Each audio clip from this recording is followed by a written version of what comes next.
Walmart Business is in the business of helping your business. Regardless of whether you're building bridges, building spreadsheets, or building lesson plans. Ooh, that looks fun. Walmart Business can help save you time, money, and hassle so you can focus on what you're building instead of what your supply closet is missing. In short, we take care of business so you can do more with yours. We're the Walmart you love, now for your business. Learn more at business.walmart.com. Spring is starting at the Home Depot, and we're bringing you low prices guaranteed so you can wake up your yard this season. Shape up your lawn with top brand outdoor power tools like this Ryobi 40-volt mower with up to 50 minutes of runtime. Bring in a splash of color with spring blooms and fresh plants from the Home Depot Garden Center. Then refresh your garden beds and keep them clear of weeds with Vigoro mulch, 3 bags for $10. Start your spring with low prices guaranteed only at the Home Depot. Exclusions apply. See homedepot.com/price match for details. Welcome to the Great Coaches Podcast. To me, being perfect is not about that scoreboard out there. This is a chance of a lifetime. When you can understand the person, you can then work towards a common goal. We are all on the same team. Know your role and do it to the best of your ability. Focus on the fundamentals. We've gone over time and time again. Your defense has got to be better. Leave no doubt tonight. Great moments are born from great opportunity. My name is Jim Wolfrey, and you're listening to the Great Coaches Podcast, where we explore leadership through the lens of high-performance sport by interviewing great coaches from around the world to try and find ideas to help all of us lead our teams better. Our great coach on this episode is Natasha Adair. Natasha is a former All-American high school player and now head coach. Following a successful playing career, she transitioned into coaching and spent 14 years as an assistant before becoming a head coach for the first time with the College of Charleston in 2012. From there, she moved to Georgetown, where she turned around the program and earned a WNIT invitation. She then moved to Delaware, where she led the team to 3 Colonial Athletic Association titles and their first NCAA Tournament appearance in nearly a decade. In 2022, she was announced as the new coach for Arizona State, who compete in the Pac-12. She's also served as an assistant coach for gold medal winning USA youth teams at World Cups. Natasha is an articulate and deeply committed coach who, in her words, is more focused on the living trophies in her care as opposed to the big trophies they are pursuing. In this energizing and at times quite spiritual interview, some of the key highlights for me were the very real and practical advice she has for all leaders on taking steps towards bringing more equality and diversity into their teams, how she uses positivity to underpin the development conversations she has with her players and her staff, and her focus on understanding the motivation that drives her athletes, which she describes as their why, and how she uses this to build collective motivation within the team. Gosh, I took a lot from this conversation, and I hope you do too. But here at the Great Coaches Podcast, we're working to create one of the world's best leadership libraries from the lessons our great coaches share with us. You can help support our project, get exclusive content and early access to the Great Coaches Collection by joining our Patreon community. All the details on how you can be part of this journey are in the show notes. And now, please enjoy our interview with Natasha Adair. You're listening to the Great Coaches Podcast. Natasha Adair, good evening my time, good morning your time, and welcome to the Great Coaches Podcast. Thank you so much for having me. And again, this is a great way to start my morning. Well, it's a great way for me to end my day, Natasha, and I'm looking forward to talking about all things basketball with you, but maybe something easy to get us going. Could you tell us where you are in the world and what you've been up to so far today? Well, I am in the beautiful, hot Arizona, state of Arizona, obviously Arizona State. is in Tempe, Arizona, and I reside in Chandler. And so you have the pleasure of speaking with me from my home in Chandler, Arizona this morning. And I know you've just moved there. So we're going to get all into your new home and your new university, your new job as we go through this interview. Okay. I can't wait. Natasha, I want to start by just talking about three great coaches that I know you've had experience with. Mike Peterson, Patrick Knapp, Tracy Ludi. Oh, and there's also Paddy Langworthy. Mm-hmm. Now, those are some pretty good coaches there. And I know that you've met many others on your journey and all the associations that you're part of. Maybe just a relatively easy question to begin. What do you think the great coaches do differently that separates them from the rest? From my experience, I'll say they're really good listeners. You know, most often coaches are talking. We are talking, they're telling you their philosophy, their vision, how they want things, how they should look. But I have found along my journey that the great coaches are listeners. They empower the people, not just the student athletes, the people around them. They're selfless. They don't want the limelight. They don't want all the credit. And they make people better holistically around them. I want to ask you about holistic focus and how you try to bring the whole person into the equation when you're coaching. But I'd like to go on a bit of a journey before we get there, because there is a bit of a backstory to how you ended up where you are in Arizona. And well, it starts in college with an anterior cruciate ligament injury. That means that you don't go from being an All-American high school player to the University of Connecticut. In fact, you head off to junior college before you get into the University of South Florida. And I'm wondering how this struggle, I mean, you were going to go and work for Gino Orema. You were going to play for Gino, and that didn't happen. And I'm wondering how this struggle visible today in your approach to coaching. Well, the word is adversity. We can bold that word in every way. But at 17, when you go from, like you said, an All-American preseason, USA Today, All-American, all of these highlights, all of these accolades, there's nothing that prepares you for when you go to the doctor's office and they tell you tore your ACL, and even if we repair it, and this is back in 1989, this isn't now where technology has evolved tremendously. And they said, you know, you may never be the same. What do you do at 17? What does that mean? I had told all these other schools no. I had my eyes fixated. Now, obviously, that was before the early signing period in November. So this took place in a preseason game, but the stakes were different then. That's a big ask and a big risk when the doctors are telling you this person may not be the same, versus now they'll tell you she's back in 6 months and she'll be better than ever.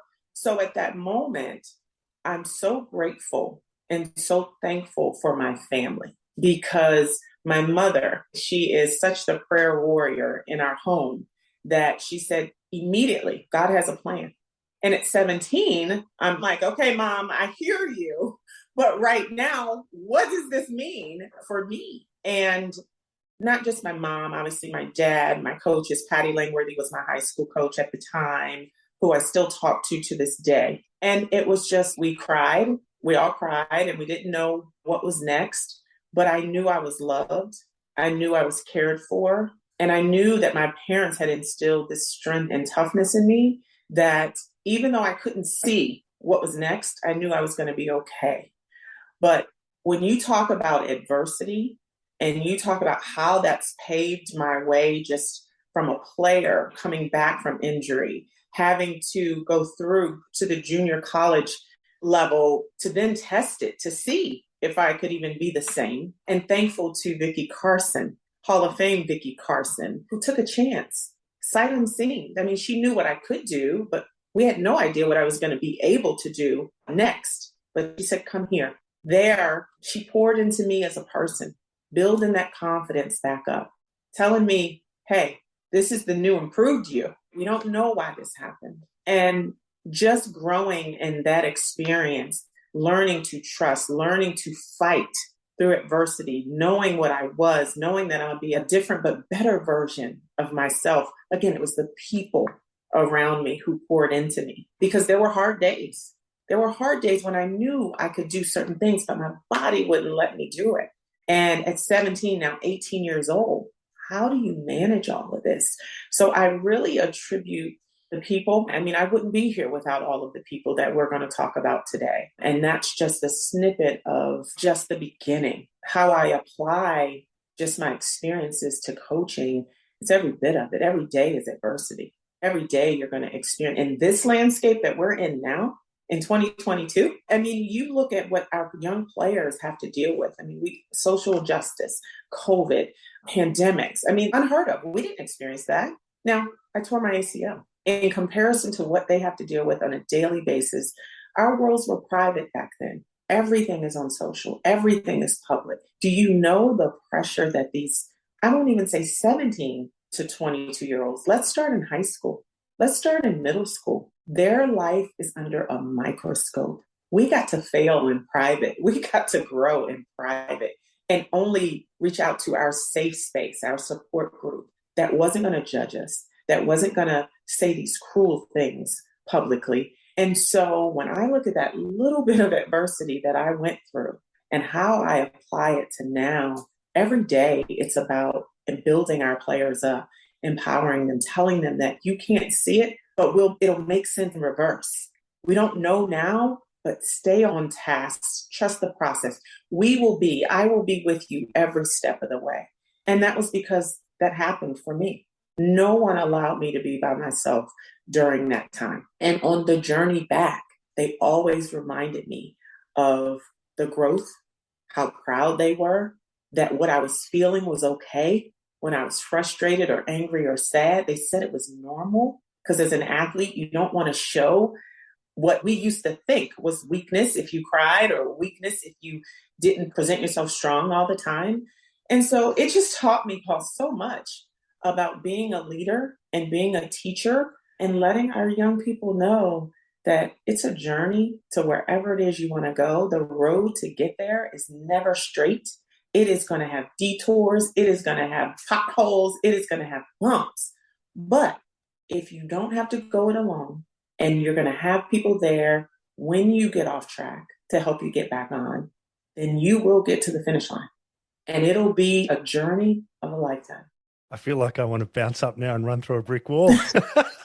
Natasha, it's such an amazing story, but I want to go from adversity to patience if I can, because I can see the energy you have. And in that answer, you reframed your situation. You thought about it differently, which is such a powerful skill. But there's another part of your story which is interesting, and that's 14 years as an assistant coach before you become a head coach. I can imagine for someone with your drive and energy, that must have felt like a long time. What did you learn about the power of patience through that time? We talked about me being a mother. There's nothing else that teaches you patience but that. No, 14 years, as I often reflect on that time, it didn't seem long. As I go back now and reflect, I'm grateful for 14 years because I'm prepared. And you do get that 7-year, as they call it in the profession, that 7-year itch where you feel like, I know everything. I know basketball. I know X's and O's. I know what play I would call. I know. You have to know how to be a great manager of people. Coaching is one component of what we have to do as a leader.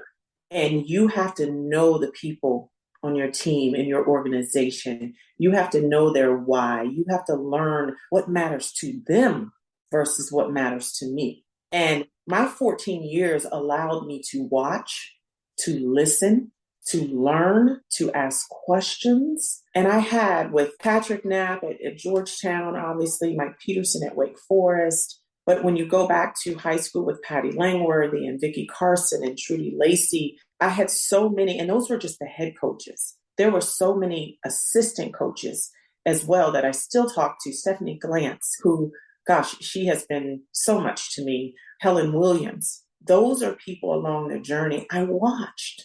I watched the interactions with the players. I watched the interactions with head coach to assistant coach. And I pulled what I loved. I pulled what I stayed away from, what I didn't like, what didn't fit me and my coaching style. But I think I've grown so much over time, because you're talking about someone who started at 25. This is 25 years later. I just celebrated 50. And along that journey, things change, players evolve, circumstances change, environment changes. And I think that being able to adapt and learn and just realize what's best for you, that 14 years, it was the right time. It was the right timing, because when I became that head coach at the College of Charleston, I wasn't nervous about being a leader of people. I wasn't nervous about, is this the right drill or the right play call? I was really confident because I had two head coaches in Patrick Knapp and Mike Peterson who allowed me to grow. My 6 years at Georgetown and 8 years at Wake Forest, from third assistant to handling meals and travel and scouting to elevating to my own pre and post game talk show and crisis management. And I used to wonder, why am I in these meetings? Why do I feel like I'm doing X, Y, and Z? Well, it makes sense in reverse. So I used to have those conversations, especially with Mike Peterson. I was older in my coaching profession at the time, where I felt more comfortable, more confident to go and sit down. And he created that open door policy with me, because he was always, what do you want to do? What's the path to get there? I want you to be that head coach from me. So what do you need from me? I mean, that's super powerful, that here is the head coach, the leader of the program, and he knows one day I want to sit in that seat.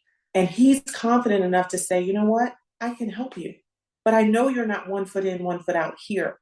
A lot of head coaches are worried when their assistant coaches seek for new employment or seek to be a head coach, because they feel like, you know what, they're 1 foot. No, he knew my loyalty. He saw it over the years. And he said, I'm going to make sure you're ready. And so we talked strategy. We talked offense. We talked defense. We talked crisis management. We talked mental health. We talked about everything. And so I just think that being able to have all of that in that 14-year journey, there was nothing for the most part that I hadn't seen or experienced when I scooted over those 6 inches to now lead my own program. And I'm thankful for the 14 years. And I'm thankful for Patrick Knapp. And I'm thankful for Mike Peterson and all the other coaches along the way, because they have poured so much into me, and how I pay it forward is doing the same things, because there are already players, former players that I've coached that now sit in this seat. And I'm so proud of them and the journey. Natasha, in your press conference, when you were announced as the new Arizona State coach, you addressed the players in the room and you said something really interesting. You said, and this is a quote, you said, "This is your team.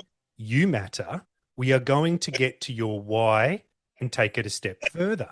And it was the last part of that sentence that it really caught my eye. And I wanted to ask you, why is getting to someone's why so important to you as a coach? Ownership. It's ownership. What you feel like you have ownership in, you'll invest more. Think about your first car. You cleaned that baby. That thing was clean. You just had so much pride in it. Your first home, any possession that is yours, there's ownership. And again, this 14-year journey, you hear conversations, you listen, you watch. First-year head coach, 11-year head coach. You learn what matters. And just for me, everyone's leadership style is different. I'm a player's coach. I want our players, because it's not just my job and our staff's job to coach them on the basketball court. We're going to coach them for life. And I can't coach them to their why if I don't know who they are, if I don't know why they're doing this, and if I don't know about their family or what's important to them. And so I ask those questions in recruiting. I ask those questions when they get here. I constantly ask, why? What is your commitment to this game? What is your commitment? Why are you doing this? And you hear so many things over the years. I'm doing it for my family. I'm doing it for my mom. I'm doing it for my family's name. I'm doing it because I want to take care of my family. I'm doing it for the love of the game. I'm doing it, coach, because I'm enough. I was told growing up that I wasn't going to be, or I couldn't do. And I'm doing it to prove people wrong. So you have a team of 15 scholarship student athletes, all 15 of them, each person, they're playing this game for a different reason. And if I'm only going in with my standards and my expectations, I'm going to miss. And everyone, you and I, everyone wants to be heard. They want to feel needed and they want to feel appreciated and valued. And for me, it works. When they know I'm coaching them to their why, they say, wow, coach heard me. She's listening. I matter. And it doesn't mean I lose sight of our foundation. I lose sight of the culture or the standards in which we will play with. But if they know that they matter, you know how hard they're going to fight for their team and their sisters. And when everyone knows each other's why collectively, they're going to help. They're going to push. They're going to encourage. They're going to motivate. And so I have found that when you empower your student athletes, when you empower your assistants, when you empower your support staff, all the people around you, and you know what makes them tick, and you feed it, then they'll run through a wall for you because they know it's authentic, they know it's intentional, and it just makes them feel important. Why do you coach, Natasha? I coach to make people accomplish what they may not think that they can do. I coach because I feel as though now it's my ministry. I think early on I coached because it was my passion. I coached because I love the sport. I'm a competitor at all things. But over time, I've evolved as a coach, as a leader, accepting the role and the responsibility as a mentor, as an example, to let young people, young women know that you can do it. You don't have to apologize for working hard and having goals. You can do it as a mom.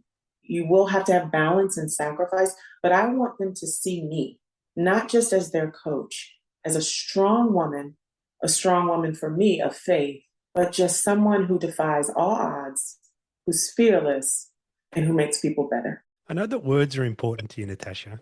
Comes through in this interview. I also read that you write poetry. I do. Could you tell us about a time where you were given some feedback and how that helped you evolve as a leader? I'll say there was a time where his name is Kevin Sutton, and we crossed paths. He was on the men's side at Georgetown when I was at Georgetown.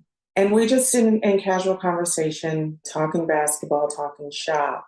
But he said, Coach, be cautious chasing the big trophy.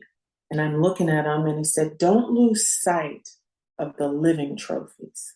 It almost knocked me down. We are coaches and I'm here at Arizona State to win the national championship. That is the ultimate goal, right? But don't lose sight of the young people, the living trophies. They can go out and tell the story. They can go out and tell the experiences. They can go out and accomplish and talk about their journey here. Those are the living trophies.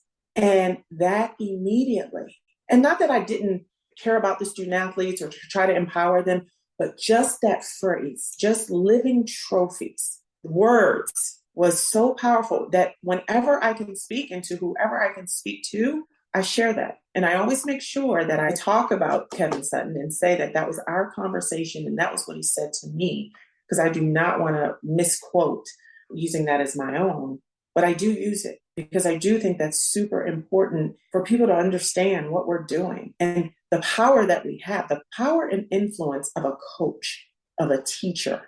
We are with the students, the student athletes, more than their parents. We are with them in their formidable years. So we are, and they are my living trophies.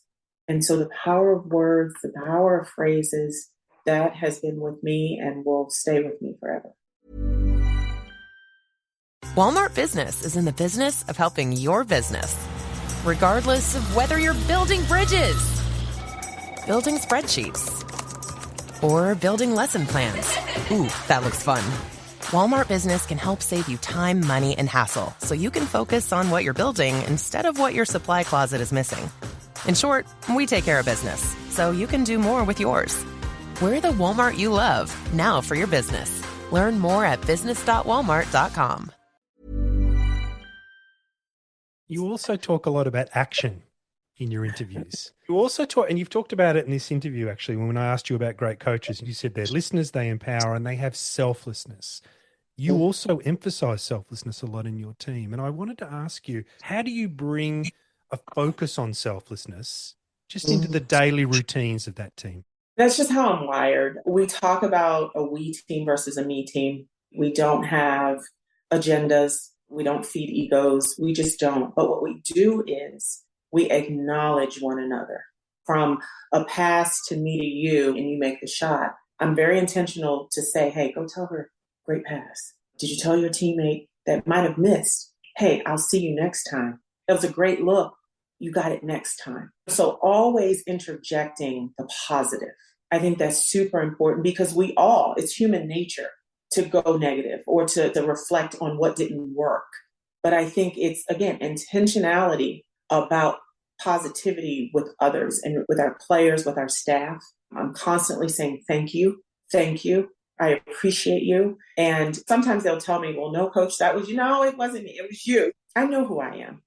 I know who I am. I know what I like. I know what I want. I have a vision. I'm a thinker. I process it. I see it before it happens. But I know that nothing happens without others. I didn't get here. We're not having this conversation without hundreds of people. It is important, especially in a world where it's immediate gratification, where it's how many likes. So how many people told me they liked something or how good I am, to get lost in self. I think there's a balance in saying, hey, great job, but recognize how you got here. And so I think when we make that a culture, when we make that a conversation, when you say, great job, we'll high five you, we'll get excited for you, but immediately change that mind shift to, how did that happen? Oh, you know what? She helped me. So I have to acknowledge who helps. And so you lose the ego and you understand the togetherness, the importance, especially on a team, even in an individual sport, someone helped you, they prepared you. So I just think that that's the culture, though. That is a conversation that we have daily as a staff. That's a conversation that we have as a team, that then it becomes habit, repetition. Mike Peterson always used to say, the back of the shampoo bottle tells you a lot about how well you'll be as a person, as a leader, as a competitor, because it says rinse, lather, and repeat. Rinse, lather, again, people who poured words that have super powerful meanings, and I listen to them. Rinse, lather, and repeat. Every day, everything will grow a culture. Natasha, your leadership vision is not confined to the gym, though. You're very vocal on equality issues. In fact, I think they're probably core to what you stand for as a human being. What would you like to see more leaders in the community do just every day? What would you like them to start doing tomorrow when it comes to diversity and equality? First, I would like all leaders of people, not just coaches, of people, to ask the people that they're leading what they need. So many leaders forget to ask. They go in with these preconceived notions of their agenda of what they have to do, meaning they themselves. I want this. We need that. Well, what do you need? And so I think the first order of business is ask the people that they're leading what they need and what they need from them as a leader. I do that all the time. What do you need from me as your head coach? How do you want me to coach you? I don't know if a lot of coaches ask that. Well, coach, I want you to be direct. Or coach, I don't want you to call me out in front of the group. Coach, I want to just sit down one-on-one. I'm more private. I'm more one-on-one. That immediately lets me know that's what they need from me. I need feedback. I need to know feedback pretty much daily. Okay. And everyone needs something different. Love leaders immediately to start asking the people who they're leading what they need, and then use their platform to create change. Change is uncomfortable. Change is uncomfortable for so many. Equality, right? Diversity, social injustice. A lot of people are uncomfortable talking about that.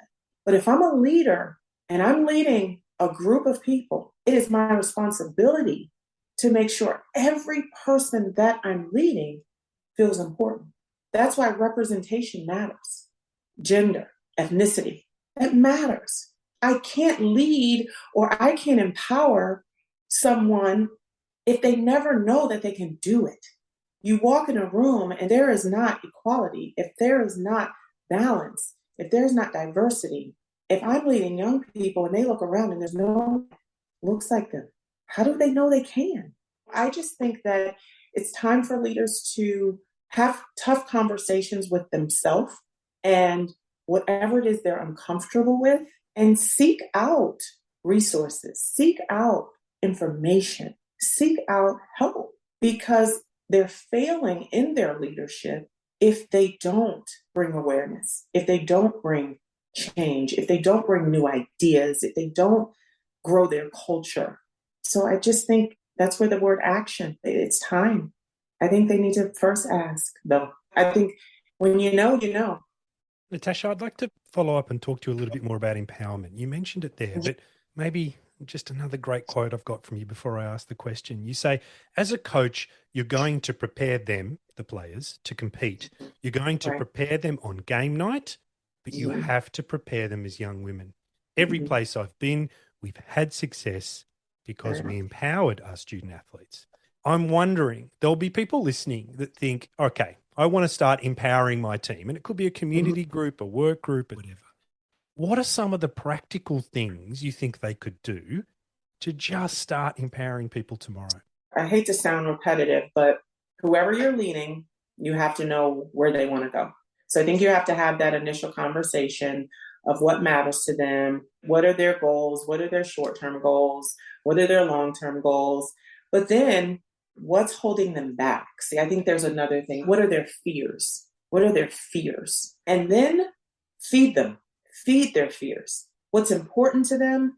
If players on my team love like causes and things are important to them, I know like breast cancer awareness because it's near and dear to their family. So when there's a community service event, we're going to make sure there's awareness around breast cancer.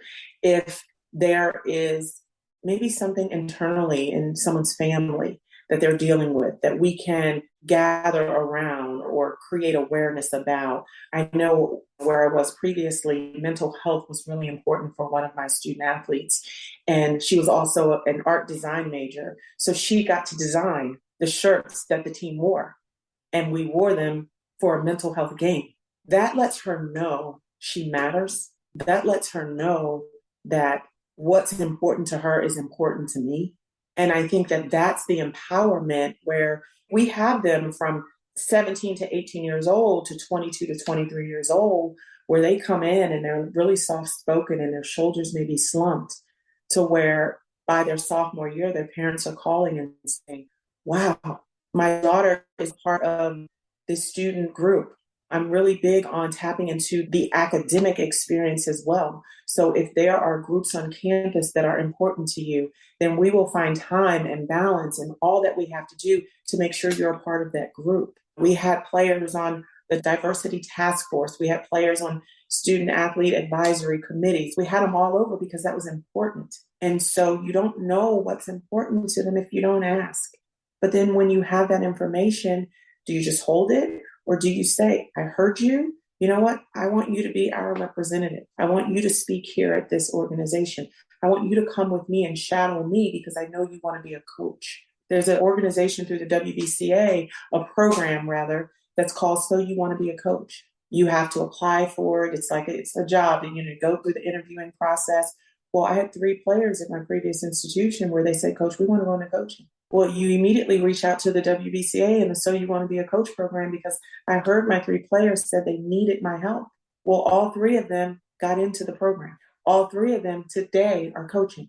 You empower them by allowing them to share, to have conversations, to be in safe spaces with you about their wants, their needs, their fears. And you show them that, you know what? I'm acting on your behalf. I'm being there for you. I'm helping navigate this path that we told you we were going to do when we sat in your home, that we told your parents. Now, I tell the parents, I do not promise playing time, but I do promise that you will be proud of your daughter's growth and your daughter's development. So when you lay your head down at night, you know that she's okay. That's what I promise. And every day we work towards that. Natasha, I've heard you talk about being pushed as a player and how it helped you actually become better. And now how this influences you to push when a player doesn't quite see their potential. And I was quite intrigued by this because there's this line between pushing people too far, but not letting it become aggressive. And I think this is something that all leaders in any form, you might be leading a sales team, you're often confronted with this challenge. And I'm wondering how you go about dealing with it. It's balance and it is growth over time. My younger coach self was probably more, I would say, competitive and vocal in my approach from a younger standpoint, because again, I hadn't learned yet on how to be a good listener or a good manager of people. I was 25, so I just graduated. So I'm thinking, this is how it's supposed to be, understanding everyone's different. As I evolved as a coach and I watched different coaching styles and techniques, knowing my only experience was what I had, but learning from other coaches and listening and watching behaviors from responses and saying, how am I going to be if I'm so blessed to sit in this seat? What am I going to pull from all of my teachers? And then what works for the student? For me, it has really, players have changed in a sense. I don't agree with the beat them down, the build them up, break them down, the build them up. It doesn't work. It just doesn't. No one liked it maybe 30 years ago when that was the coaching strategy for us, but we didn't know any other way. Now that you know another way and you know that you build them up by building them up further, you build them up by highlighting and praising the journey and reminding them what they said to you. Coach, I want to be all conference. Coach, I want to go to the WNBA. Coach, I want to be number one in this, that, or the other from a statistical standpoint. So my delivery now is, remember you said you wanted to be this. Do you think your performance today or your energy today or your effort today or your communication today speaks to your why? Oh, no, Coach, okay, well, wasn't bad, but I'm trying to get you where you said you wanted to go. And in my experience, the players who have done those things or have gone to the places, they were in the front. They were vocal. They didn't take a possession off. They were selfless. They looked out at all, giving more examples than criticism, reminding them what they said they wanted to accomplish to get them back to center. Because oftentimes it's words, and then words get lost in feelings and emotions. So I think for me, getting them back to center of their words helps them process, okay. For me, it's just been an evolution of growth and understanding what works for you now. And the coaches who, in my opinion, who have that longevity and have that sustainable success aren't afraid to adapt. It's hard. You have certain coaches that it's my way. I'm not changing it. You're going to get it to a certain degree. Your standards are what they are. Our principles, our formula, we're going to defend, we're going to rebound, we're going to run, and we're going to score. And it's going to be in that order. But along those lines, I'm not afraid to say, we're going to give you framework, but play basketball. Trust what you know, and giving them that permission. But also, I ask them, how do you want me to coach you? And that will then determine, never disrespectful, never demeaning, never demoralizing. But if it's direct, you're not stopping the ball. I need you to stop the ball. I need you. We need you. The team needs you because you are our defensive specialist. So now it's not a negative. It's direct. It's what you said you needed. The other one is, well, maybe I put my arm on her shoulder as we're walking out from the locker room. Hey, are you all right? What do you see tonight? Coach, I'm struggling on this. I think they're good shots. You just got to hold your follow through. You just got to let it go. You're great shooters. You think of all the great shooters. Diana Taurasi, great shooter. She doesn't hang her head. Just keep shooting. Shoot till your arm falls off. Have a great. So it's just knowing your audience, knowing who, and they told you, right? They told you what they needed. I've learned that. That is not something that I've always had.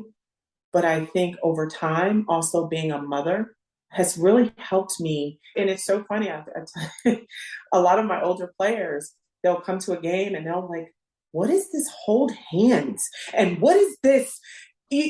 Coach, I said, hey, I'm older. When you're older, you're wiser, and we laugh, but they'll say, who are you? And I say, I'm Coach A. And I'm glad that that's the case. I'm glad that I'm still growing and evolving as a coach and understanding what the players need from me. I'm always learning because this is still my craft too. And I want to every day get it right. And if someone says, Coach, this made me feel a certain way, and clearly whatever that was, I listen and I fix it, or how can we make that better? Or what do you need from me? I'm solution based, and it'll never be them. It'll never be they. It'll always be me and trying to figure it out. Well, you are a parent. I believe you've got a son and a daughter. I don't know how tall your daughter is, but I know your son's 6'8". So I guess he's playing basketball too. I don't know what relationship you have with them, but if they ever came to you and said, Mom, have you got any leadership advice for me? And I'm sure they wouldn't use those words. They'd probably talk around it somehow. What do you think the key things you would tell them would be? Gosh, we do. I have a son. My son is Aaron Michael Adair. He's 25. He just turned 25. And my daughter is Alyssa Michelle Adair, and she just turned 17. And funny story, we're all connected at the hip. September is a big month for us. So my son is born September 2nd. My daughter is September 5th, and I'm September 7th, and my dad's September 13th. And so Labor Day is a pretty big bash. If you ever come this way, Labor Day weekend, just find me because somewhere we're having a party. But I would say my children are leaders in their own right. It's in their DNA. My son and I have so many of those talks now as he's a man. He's 25 years old. He played in college. He played basketball. And so there have been so many moments where it's mom, how do I do this? How do I handle this? What do I say? And it's so funny. Some days I'm like, am I coach or am I mom in this conversation? You're mom. You're not coach. You're mom. Okay. And there were times he'd say, I don't need coach today. I need mom. I don't need a lesson today. I need mom. And for me, it's all kind of jumbled together. So I will say that he is probably the leader in his friend group. My daughter, I'm sure, is the leader in her friend group. And a bit of advice, only thing I say to both of them, and when we lead each other, aside from I love you, is make good decisions. Everything comes down to it. And so I teach them to think. We talk about thinking. We talk about deliveries. We talk about their peers and do you know them? Do you know just different situations? But when they do call, by the time we get off the phone, it's like, okay, I'm good. And I remember the last conversation I had with my son. It was so funny. He had a friend of his in the car with him, and she laughed because she said, God, your mother just said the same thing you said. And he said, I knew it, Mom, but I just needed confirmation. And so we talk about all kinds of life experiences. We talk about, for my son, being a 6'8" Black man in America. We talk about real things. And there's nothing off the table that I don't share with my children. I want to be that person that they come to, even if they feel like mommy may be disappointed or mommy may be sad or I know better and I might have made a wrong decision. And I tell them I didn't get to where I am making all right decisions. You have to make some wrong ones and you learn from them, and hopefully you don't make them again and again and again. But life is about decisions, and sometimes you get it right and sometimes you get it wrong. That makes us human. I don't profess to be their friend. I am their mother. There's a fine line, but I do want them to always know that they can come to me with anything. And I also think that's leadership. Natasha, you've been so generous with your time. It's almost an hour. I think I could listen to you for a couple more. It's fantastic. You've got such a way with words. And you used the word ministry before, and I really do feel like you're tapping into something very deep within your audience. But I'm going to ask this last question, even though I think I know what the answer is. Now, in the distant future, when you hang up that whistle, pack up the clipboard, although I don't know if great coaches ever do retire, what would you like your legacy to be? A legacy of love, a legacy of empowerment, a legacy of support, a legacy of trust. Love is how I do everything. I do it with my heart. I do it with open arms. And I just want anyone who's ever been around, or I've been so blessed to be around and coach and mentor and impact and work with, to know that they got my very best with them in mind and did it with love. I think love, empowerment, and if I could add a little dash of selflessness is a pretty good way to finish. Great meeting you tonight, Natasha. It's been a real treat for me after a long day. You've given me a real jolt of energy, and I want to thank you for that. Thank you. And you have an open invitation whenever you're here to come visit the Sun Devils, and I would just love to show off what we have here. Thank you, Natasha. I look forward to sharing this with a much, much broader audience. Thank you so, so much. Hi everyone, it's Paul here, and you have been listening to the great coach Natasha Adair.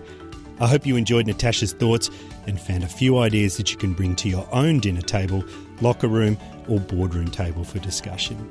When I listened back, the other key highlights for me, in addition to those mentioned by Jim in the introduction, were her thoughts on how you empower young women, the lessons she learned through focusing on living trophies, not big trophies, how it was her experience of having her career trajectory changed because of injury that shaped her approach to helping her team handle adversity today, and wanting to leave a legacy of empowerment and trust. I hope you enjoyed it as much as we did. And just before we go, if you have any feedback, then please let us know. Just like Rob Molokai, who after listening to our episode on purpose said, an excellent conversation that helps bridge the gap between the idea of having a purpose and bringing that to fruition as an individual or part of a team. Thanks, Rob Molokai. The interaction with the people around the world who listen gives us great energy. And so if you have any feedback or comments, please let us know. And also, if you are interested in helping us create one of the world's best leadership libraries from the lessons our interview guests have shared with us, then you can sponsor us through our Patreon page. All the details on how to do that are in the show notes.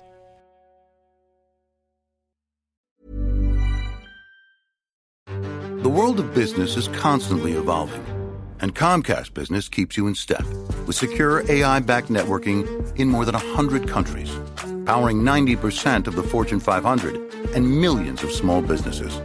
And behind it all, thousands of experts answering your call at 2 a.m. like it's 2 p.m. One partner, that's it, powering how business gets done for companies around the globe. When you add it all up, no one does business like Comcast Business.